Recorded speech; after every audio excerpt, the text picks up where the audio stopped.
If you were not paying attention, you may not have noticed the revolution happening in the airline industry. The days of attempting to build bigger and bigger airliners like the 850-passenger double-decker A380 and the 660-passenger humped 747 are gone. The behemoths are simply being outcompeted by a new generation of planes. Many mourn the slow demise of these iconic planes, but you are benefiting from this change. The entire nature of air travel has changed to benefit you and your needs. Your local airport has more direct flights to distant lands than ever before, and the price of those tickets are cheaper than ever. Connecting flights are becoming rarer and rarer as this new breed of plane takes over. The plane at the forefront of this revolution? The 787 Dreamliner, a $30 billion bet on the future of the airline industry. Boeing sat at the poker table and pushed all their chips forward. An all-in bet on a radical new future. And it paid off. The 787 revolutionized not only how the airline industry operates, but how the future of planes will be designed and built. This is the breakdown of the 787's materials.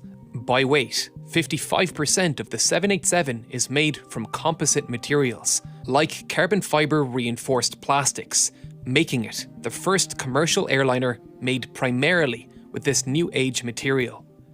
The 787 is rivaled only by the Airbus A350 XWB, introduced 4 years after the 787 in 2015.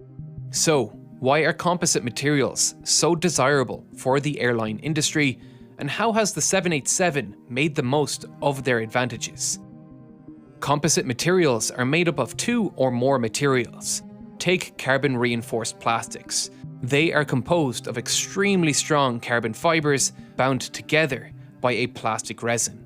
Carbon fiber, made up of thousands of tiny thin fibers of carbon, is incredibly strong in tension, up to 5 times stronger than steel and 1/5 of its weight.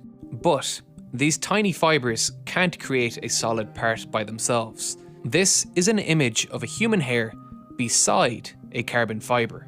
The carbon fiber is the smaller one, and just like a human hair, they can bend and flex and separate very easily. So we need to first bind them together with a plastic resin to form a solid material. Otherwise, they just form a strong but flexible fabric. That flexibility as a fabric is exactly what makes composites so useful when creating the precise and elegant curves of a plane. With the right tooling and designers, composite components can be made into almost any shape imaginable. In the past, a disadvantage of making large aircraft components from composites was the time taken to manually lay up parts, where layers of carbon fiber and plastic resin had to be carefully constructed. It required skilled technicians and was inherently difficult to scale to the production quantities Boeing needed. To get around this, Boeing uses automated tape laying to produce massive aircraft sections. The 787's fuselage is created by wrapping a carbon fiber tape impregnated with a plastic resin around a rotating mold of the fuselage. This machine precisely controls the overlaps of the tape and the orientation of the fibers to ensure we are getting the most out of the carbon's tensile strength to resist the internal pressure loads and the longitudinal bending loads the fuselage will experience. One of the problems with this manufacturing method is that the part needs to be placed inside an oven to cure the resin. This hardens the plastic and creates a solid composite structure. Ovens the size of a wide-body jet airliner fuselage are not exactly common, and this is often the limiting factor on parts made this way, and requires massive upfront investment to build a customized oven large enough to fit the part. But the benefits are well worth it. The first and most obvious is the strength carbon fiber provides. Previous generation airliners are typically pressurized to an equivalent of 8,000 feet. That's the same height as Mount Olympus in Washington state. High enough that the lower pressure would reduce your oxygen intake and your stomach will bloat as the air inside is higher pressure than the outside. This is uncomfortable and exacerbates the effects of jet lag, but thanks to the 787's stronger fuselage, it can increase its internal air pressure to an equivalent of 6,000 feet, 25% lower in altitude and about 7.3% higher in pressure. That may not sound like a lot, but it goes a long way in making the journey more comfortable. And at the very least, the person next to you won't be farting as much. Less farting is always nice, but my favourite benefit of the stronger fuselage is the absolutely massive windows. This is the 787 window, and these are windows of some equivalent aluminium airliners. They are absolutely massive.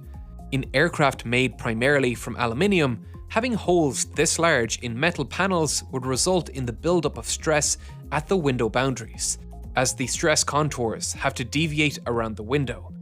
This stress does not exceed the material's strength, but over repeated pressure cycles, tiny imperfections in the metal can grow into even larger cracks and eventually fail.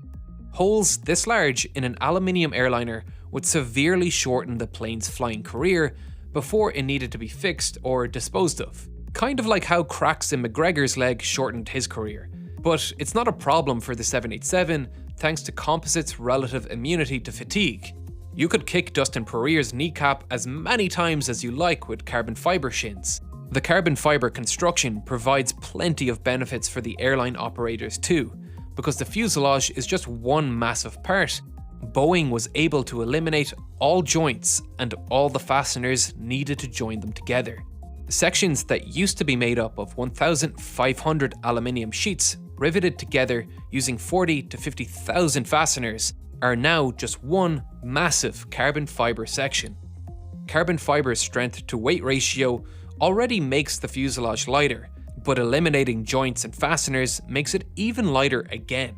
The reduced weight reduces fuel burn, but this fuselage is also incredibly aerodynamic because it doesn't have thousands of little bumps and ridges all over it from those joints and rivets. These surface imperfections make the plane's surface rough and cause it to disturb more airflow, increasing parasitic drag. Composite materials help reduce drag in other ways too. One of my favourite things about the 787 is its elegant wings. The main structural member of a wing is the wing spar. Its primary role is to resist the upwards bending force during flight. It's essentially just an I-beam, a shape optimized to resist bending loads. The wing spars of the 787 are constructed from carbon fiber composites, while the ribs, the structural members connecting the two spars, and that support the wing skin are machined out of solid aluminium plates. The structure the rear and forward wing spars form with ribs running between is called the wing box, and it forms the main load-bearing structure of the wing, while also being a literal box for fuel to sit inside. The carbon fiber composite spar provides the wing fantastic strength. Strength is quantified by the force required to completely fracture a material, but carbon fiber composites have another important quality that makes them perfect for aircraft wings: their maximum elastic strain. There are two types of deformation: elastic and plastic deformation. Elastic means the material will snap back into its original shape after the load is removed, like an elastic band. Plastic means it will permanently deform and won't return to its original shape once the load is removed. Something we don't want to happen. This is permanent damage. Carbon fiber composites can deform further before they strike this plastic deformation zone at about 1.9%, while aircraft aluminium begins permanently deforming at less than 1%. That means we can bend carbon composites further before we need to worry about permanently deforming them, and that means we can make our wings super flexible. During flight, the wingtip of the 787 can move upwards by 3 meters. That sounds like a lot, but in order to get certified by the FAA, every plane needs to be able to handle 150% of the plane's absolute maximum expected load during flight for 3 seconds. And during that test, the 787's wing bent upwards by 7.6 meters. That's a great deal of bending, despite carbon fiber composites being stiffer than aluminium, meaning it takes more force to deform the same volume of material. But critically, 787 wings are not the same shape as their aluminium counterparts. This ability to withstand greater bending allowed engineers to make the 787's wings with a much higher aspect ratio. Aspect ratio is the ratio between the wing span and the mean chord, or wing width. A high aspect ratio would be a long skinny wing like a glider, while a low aspect ratio would be a delta wing of a fighter jet. A traditional airliner has an aspect ratio of about 9, like the 787's predecessor, the 777, but the 787 has a massive aspect ratio at 11. This is what causes the 787's wings to flex so much during flight. Composites are actually stiffer than aluminium, but their ability to withstand high deformation allowed the engineers at Boeing to create a much higher aspect ratio wing, a longer, narrower wing that would bend more. But this comes with some huge benefits. The planes with the highest aspect ratio are gliders. For an unpowered plane, the highest priority is minimizing energy lost to drag. This allows the glider to stay in the air for extended periods with no engine. These types of aircraft typically have aspect ratios greater than 30, and these aircraft have the lowest drag penalties as a result of vortex drag. This is the drag caused by air mixing from the high pressure zone under the wing with low pressure air above the wing, forming vortices at the wing tip. By spreading the area of the wing over a longer span, we minimize the pressure that drives this mixing at the wing tip, and thus minimize the energy lost to the vortices. Normally, higher aspect ratio wings have lower internal volumes. For an unpowered glider, this isn't an issue. But for a plane that needs that storage space for fuel, it is. Less storage volume for fuel means lower range, and one of the primary goals of the 787 is to be an efficient, long-range aircraft, capable of allowing airliners to open new routes that were once deemed impossible. Thankfully, modern planes like the 787 use a new kind of aerofoil, the supercritical aerofoil. Older aerofoils look something like this, a reasonably symmetric design with a sharp nose and gentle curves on the upper and lower surface, and this is a supercritical wing. The leading edge is blunter with a larger radius, the top is relatively flat, and the lower portion has this strange cusp at the back. This aerofoil has much more useful internal volume thanks to its blunt leading edge and larger thickness to chord ratio, helping solve our low internal volume problem associated with high aspect ratio wings. The supercritical wing was first tested by NASA on a modified TF-8A Crusader, and you can really see the similarities in design ethos between the experimental plane's sleek wings with the 787. But increased internal volume is not why NASA developed the supercritical wing. NASA developed it to delay the onset of shockwave formation over the wings. When air travels over a wing, the air on top accelerates. This means that even though the plane itself might be traveling below the speed of sound, the air over the wing may break it and create a shockwave. This shockwave decreases lift and causes an increase in drag. This kind of drag is called wave drag, and planes need to fly below the speed this occurs at. The speed is called the critical Mach number. The supercritical wing was designed to increase the critical Mach number.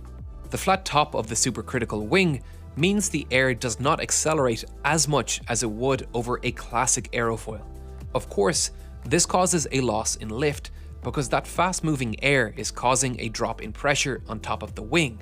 To compensate, supercritical aerofoils have this concave curvature underneath the wing, which causes an increase of pressure there to compensate. This increase in pressure does not affect the critical Mach number, while the larger radius of the leading edge increases the lift generated at higher angles of attack.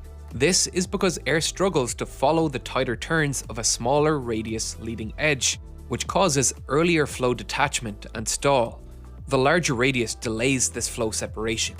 This aerofoil shape changes continually as you travel the length of the wing, twisting and curving in computer-calculated precision, optimizing the wing shape to be as efficient as possible, and composites provided the engineers with the confidence that these shapes could be manufactured. The skin is simply laid down on a mold with automated tape laying once again.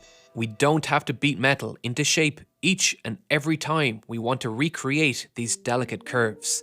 The fibers of the wing have even been laid in specific patterns to tailor the stiffness of the wing in different areas. This means the wing deforms exactly as the 787's engineers wanted to as it gains speed. So, the wing shape actually changes during flight to better suit the needs at different speeds. This is called aeroelastic tailoring and is the forefront of state-of-the-art aeronautical engineering today. The 787 also features a novel device designed to reduce turbulent flow over the tail of the aircraft. Two types of flow states exist in aerodynamics. Laminar flow occurs at low velocities and is characterized by fluid layers flowing smoothly over each other in neat, orderly layers. Laminar flow is predictable and non-erratic and does not create significant drag. Turbulent flow is far more common, but still very little is known about how to predict its behavior.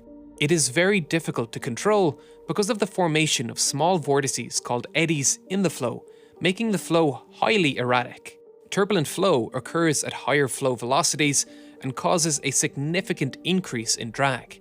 At cruising speeds of 80 to 85% of the speed of sound, turbulent flow is ultimately unavoidable, but we can work to minimize it.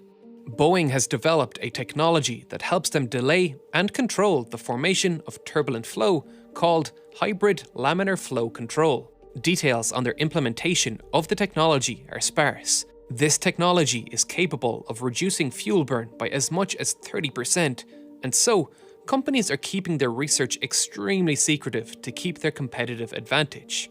Here's what we know. In the late 80s and early 90s, NASA and Boeing began investigating a suction system on the 757 that would draw in boundary layer air, that is, the layer of very slow-moving air that clings to the surface of moving objects. The outside skin was permeable to air through tiny perforations, too small for the naked eye to see. Manufacturing the permeable surface while also keeping the tiny holes clear of debris is one of the many challenges with this technology. The outer and inner skin were then attached to an elaborate plumbing system that was connected to a turbopump which sucked air from the boundary layer of air that would form along the plane's surface. By doing this, they could drastically delay and reduce the size of the turbulent flow, and in turn, reduce the drag on the plane. There is no space for this ducting system inside the wings of the 787, but from what we do know, it is inside both the horizontal and vertical tails. However, the only clue of their presence are these tiny doors, whose purpose are a mystery to me with little to no information available online, a testament of how advanced this plane is. Composites give plenty of advantages, but it does come with some disadvantages. When we examine the plane's composition, one material jumps out at me. 15% of this plane is titanium. That's much higher than normal. Titanium is an expensive material, so they must have had a good reason to use it over aluminium. Aluminium is typically corrosion resistant when it's left on its own, but when it is placed in direct contact with carbon fiber composites, something strange happens. The aluminium begins to corrode incredibly quickly. Something about carbon fiber causes aluminium to oxidize and fall apart. Carbon fiber is like aluminium's kryptonite. This phenomenon is called galvanic corrosion, and it happens when two materials that have dissimilar electric potentials or nobilities are placed in contact with an electrolyte, like salt water. If we look at the galvanic series, which quantifies materials' nobilities, we can see that graphite is very noble, on the far end of the left scale, while aluminium is quite far to the right. When this occurs, an electric potential forms between the two materials that causes the two materials to trade electrons and ions, which results in the anode being eaten away. This effect is made even worse when the surface of the more noble material, the cathode, is very large in comparison to the less noble material, the anode. Say, for example, when carbon fiber composites are fastened together using aluminium fasteners. To avoid this corrosion, the engineers needed to pick a material closer to carbon in the galvanic series, and the closest suitable metal was titanium. This has been a huge source of cost in manufacturing. Boeing's production cost was higher than its sales price for quite some time, meaning they were making a loss on each aircraft sold. This is fairly typical for new airliners, as R&D and manufacturing tooling costs take time to recoup, and companies like Boeing typically spread these costs over a period of time on each plane, instead of just having a massive negative balance sheet in 1 year. But because the 787 was so radically new, these sunk development costs, called deferred costs, were expected to reach $25 billion before Boeing even reached a break-even point on each plane sold, where the cost of manufacturing equaled the sales price. In comparison, the Boeing 777 reached $3.7 billion. To recoup costs as fast as possible, it was essential that Boeing reduced the cost of production, and high on their list was the elimination of titanium parts where possible. The frame around the cockpit windows, for example, were initially made out of titanium, but were changed to aluminium with a special coating to prevent corrosion, while some parts that were originally titanium were changed to composites, like the door frames. Other improvements were sought to make the manufacturing process for titanium less costly. Many metallic parts used on aircraft start off as large blocks of metal that have to be machined down into their final shape. This results in a ton of wasted metal as the metal is gradually shaved away. Aircraft manufacturers quantify this wastage with something called a buy-to-fly ratio, and it's a huge source of increased manufacturing costs. Costs that Boeing has tackled by collaborating with Norsk Titanium, a titanium 3D printing company. Now, making 3D printed metal parts is not easy.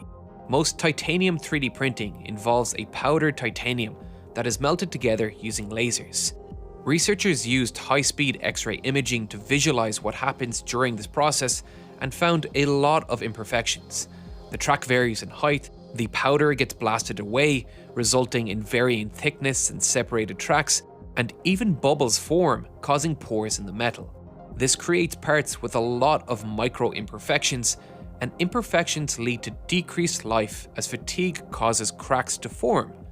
We can visualize a material's fatigue strength by plotting on an SN curve, which places the magnitude of the alternating stress on the y-axis and the number of cycles it survived on the x-axis. For traditional machined titanium, it looks something like this, whereas for 3D printed parts, it looks like this. 3D printed parts simply fail much sooner because of these tiny imperfections. Norsk has worked to improve this.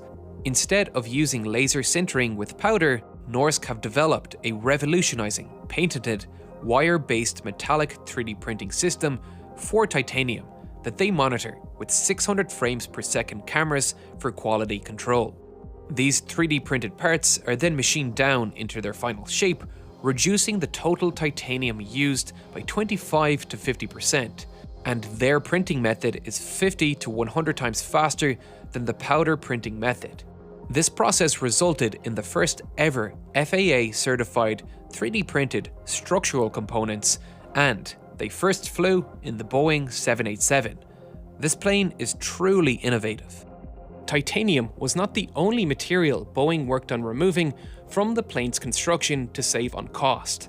Copper once formed an important part of the 787's wing, where it was laid down in thin strips on the wing's surface. This is not a typical design choice for aircraft wings, and once again, it was influenced by the 787's composite construction, because composite materials are not good conductors. Carbon fibers are great conductors, but problems arise because of the plastic resin binding them together, as this resin is an insulating material, preventing the passage of electricity, which is a massive problem for planes as getting hit by lightning is not a rare occurrence. One study calculated that lightning strikes occurred once every 3,000 hours of flying between 1950 and 1975. A 787 was struck by lightning while taking off from Heathrow. Upon landing in India, 42 to 46 holes were found in the fuselage as a result of resistive heating.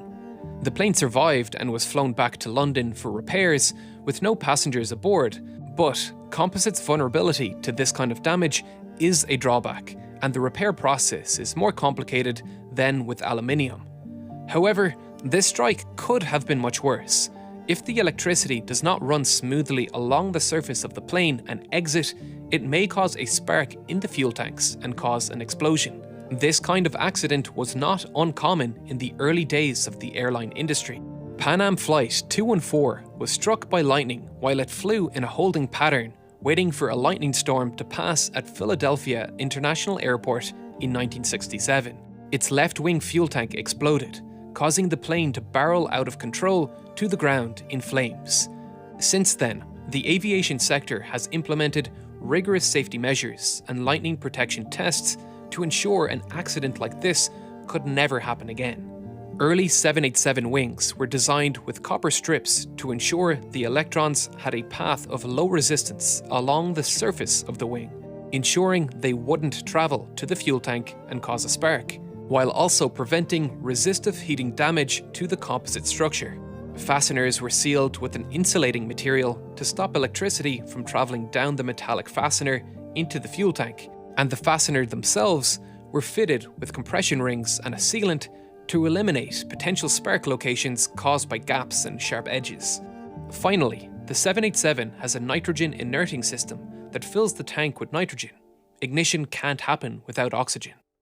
Boeing has since removed 2 of these protections in a cost-saving measure, removing the copper mesh and insulating caps, which drew concern and criticism, but Boeing argues that between the nitrogen inerting system and the other safety measures, these expensive features were not needed. Where composites couldn't be used, other materials were chosen. The leading edge of the wing and tail, the tail cone, and parts of the engine cowling were all made from aluminium or other metals.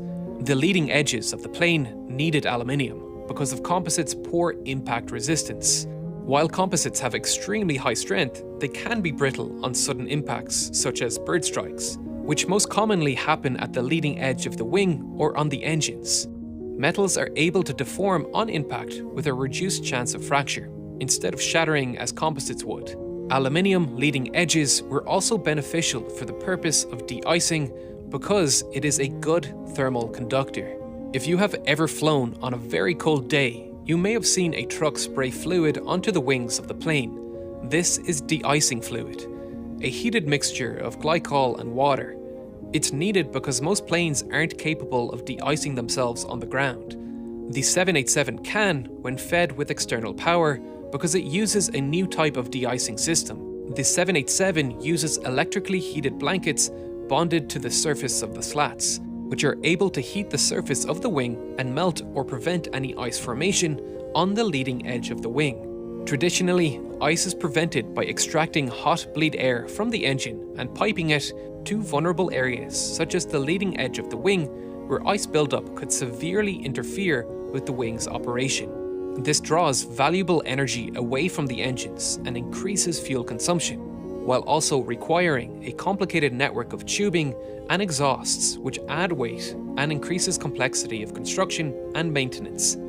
The electric heating system is twice as efficient as the extracted bleed air system, as no excess energy is lost through venting air to the atmosphere, and it also reduces drag as the exhaust holes for the bleed air on the lower side of the wing create drag. The 787 is actually the first commercial airliner that has eliminated this bleed air system, which was a huge technical challenge and required a complete redesign of several systems and an entirely new engine. In our next video, we are going to explore the incredible engineering behind the power systems of the 787, exploring the advancements in the jet engine and the overall system architecture that allowed the 787 to become the most efficient long-range airliner ever made.